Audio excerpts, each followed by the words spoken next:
Hi, and welcome back to my journey. It's it's been a week and a day since I made my last cut. Um, just doing this video, one just to follow up as to where I'm at. Last couple of days have been tough. Trying to lose my voice for whatever reason. Sometimes when I get around a week, this seems to happen.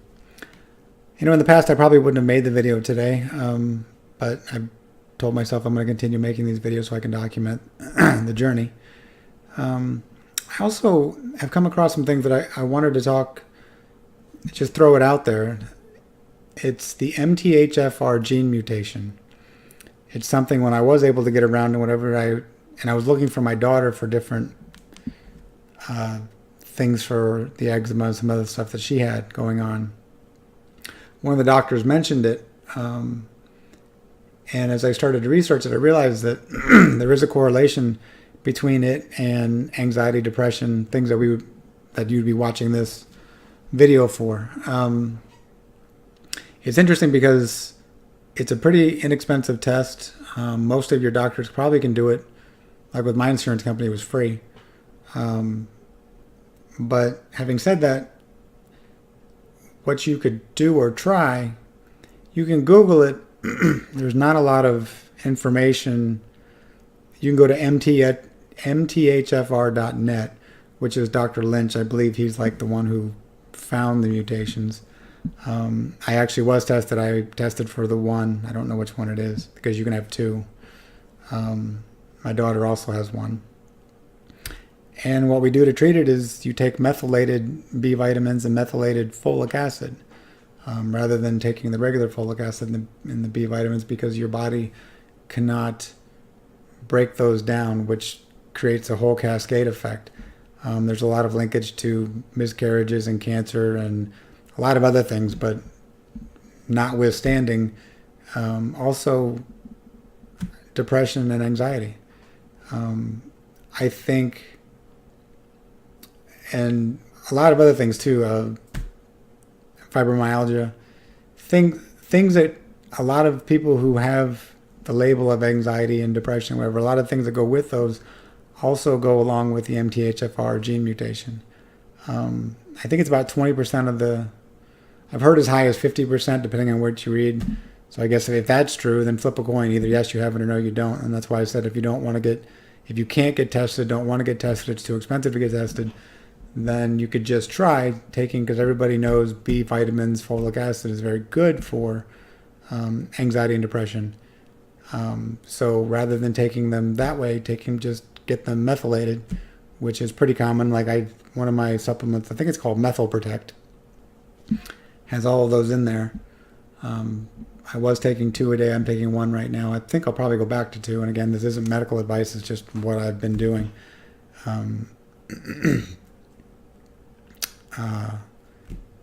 Even down to autism. I mean, it's one of those things where it's not something that's really new, but I don't hear a lot of people talking about it, and I don't see, and I really feel for myself when I started supplementing for it, which I know, yeah, it's another supplement, but it was stuff that you would do anyway, or at least should be at least looking at.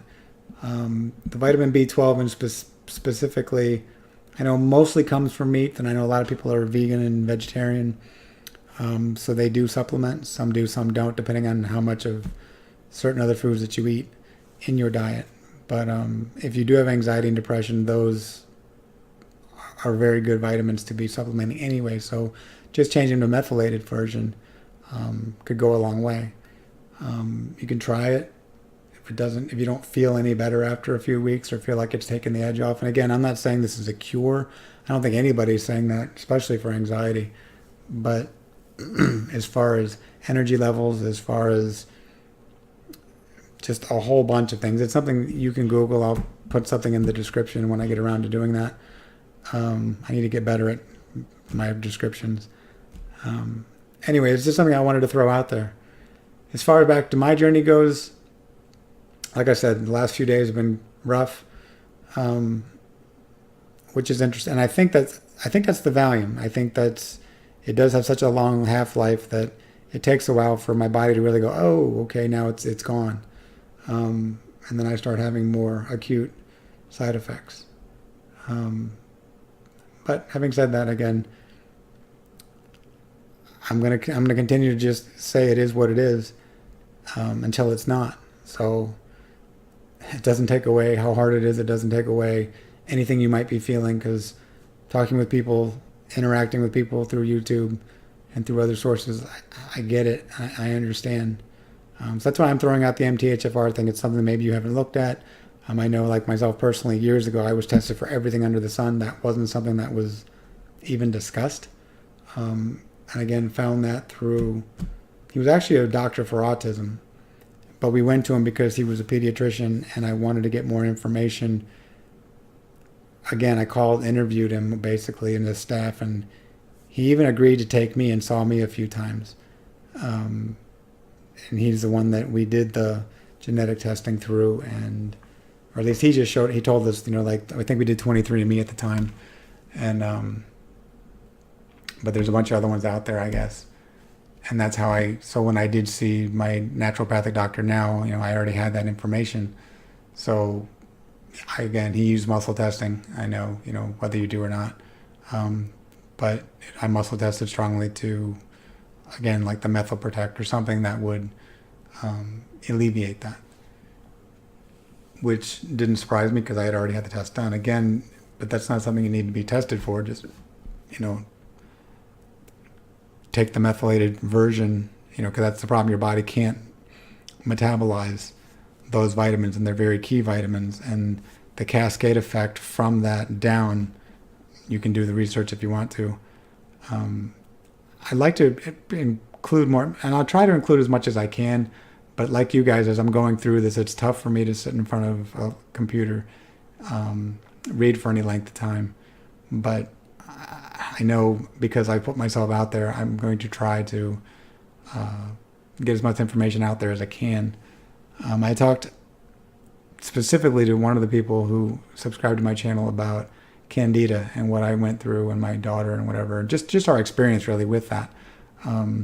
Again, going back to the gut, which was my previous video, I want to do a little more research and a little more whatever, so I don't sound quite, because it's one of those things that I don't know how scientific I'm going to be able to sound, but it's just something I want to put out there again, to say that it's something I'm going to make a video about, and that, again, it's just another piece to the puzzle, I guess, is what I'm trying to get at, I guess. And that's just because, for some people, the MTHFR, literally their anxiety lessens by, I've read one girl as much as 80%, the depression went away completely, just by that, so there's stories like that, and there's other people that, it does nothing for. So again, it's just a piece.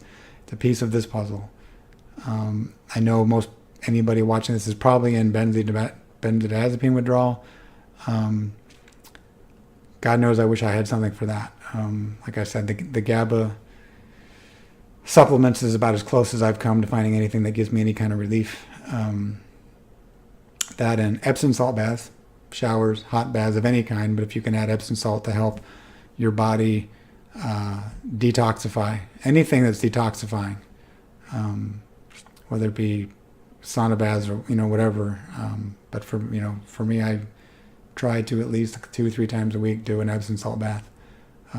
That really seems to help. It helps me just muscular. I don't know how common this is. I think it's pretty common, but as far as just that locked up neck, back, shoulder that you get, that helps a lot with that as well. Anyway, just jumping back on here to give a little update and maybe throw out a few nuggets that maybe you have or have not heard of. Something you can look into. And don't get upset, because I know I did. I obsessed. I Googled.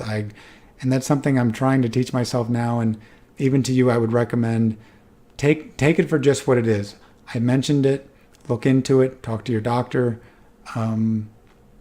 Give it a try, I guess, if you want. It's because B vitamins aren't going to hurt you. A little bit of methylfolate is not going to hurt you. I think there's 2 different kinds. You can look that up or talk to the guy behind the counter at wherever you get your supplements. They're usually pretty up on stuff like that. But again, I'm just throwing it out there for, again, another piece of the puzzle. Anyway, thank you. Thank you for being a part of my journey. Thank you for, like I said, I'm doing this for me so I can document this, but having people along for the ride and being able to interact from time to time with people is helpful. I'm sure any of you understand that. Especially if you're a agoraphobic like me, and you're home alone a lot, or just stuck behind the equivalent of four walls, but at the same time grateful that I'm here. I don't want anybody to think otherwise, including myself. The gratitude that I have for just the life that I have is something that we all need to, no matter how hard things get or no matter where we are, gratitude seems to pull us out of a lot of things. So anyway, with that said, thank you, and I'll see you again. Talk to you soon.